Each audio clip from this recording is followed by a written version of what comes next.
Magandang hapon mga boss. Meron akong tinotroubleshoot ngayon na cheese freezer, no? Okay, ito yung aming tinotroubleshoot. Hindi lumalamig, kundura po ang tatak nito.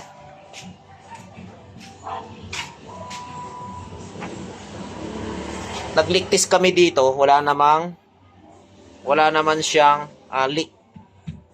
Kahit na may mga damage yung gilid, kahit papaano ay hindi naman siya nagkaroon ng leak. Okay? So, ang isa sa naging dahilan kaya ko binuksan ay posible na barado yung filter. Ito. Yan. Bakit nga ba hindi lumalamig yung mga ganitong mga cheese freezer? Una-una sa lahat, itong mga filter na ito yung nagiging dahilan. Andar ng andar yung compressor, tapos hindi bumubumba kasi nga barado itong filter. So, nung nag-flashing tayo ay okay naman yung kapillary, walang bara yan, may lumulusot na hangin dito. Okay, naka-ready na yung ating dito, yung ating charging bulb para sa pag-charge natin ng Freon. Naghihintay na lang ako ng flux kasi pagdugtungin ko ito. Bakal kasi ito, tapos ito aluminum. So, medyo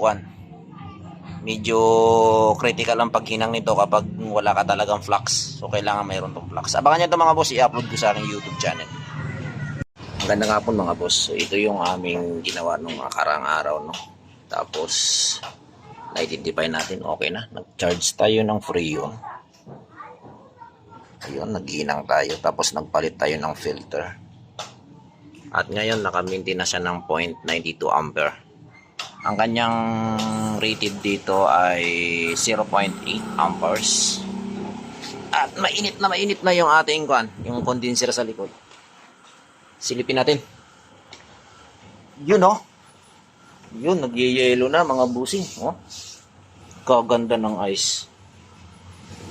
Diba? Magkano singil? 4-5. Ano masasabi mo, ate? Okay na to? Okay na yan. Oo, solve na ito. So, yung mga boss, meron na silang gagamitin sa New Year dahil magkakaroon daw sila ng... Anong ilalagay mo dito? Ulo ng baboy?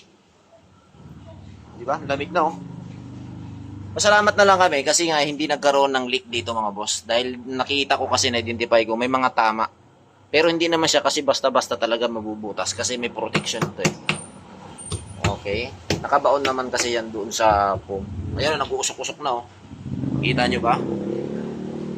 So, okay na yung ating freezer na ginawa. Cheese freezer, ang tatak nito ay kundura. Ayan o, yan yung tatak nito mga boss. Model number CCF 300 liters. So, magkano brand yung bili mo nito, Tal? 24? Oh, di ba? 24,000 ang brand new nito na. Okay naman yung compressor. Paano ba natin malalaman na kung nasa tamang karga na ba yung ating mga ganitong cheese freezer? Dito nyo lang malalaman yun ito mga boss. Dapat nakasunod kayo dito sa rated current. Alright, tapos makikita nyo naman sa manifold gauge nyo, dapat nasa 0.8 lang ang kanyang karga or 0.5. Dapat hindi siya tataas diyan kasi mag-high ampere pa siya pag sobrang taas. So, okay na, na-identify na natin. Okay na yan. Merong kasunod, yun, washing machine. At meron pa tayong titingnan na isang refrigerator doon sa kakilala namin. Pupuntahan ko ngayon. So, hanggang dito na lang yung aking vlog, mga boss. Maraming salamat. Thank you for watching. Don't forget to subscribe sa aking YouTube channel, Boss Dave.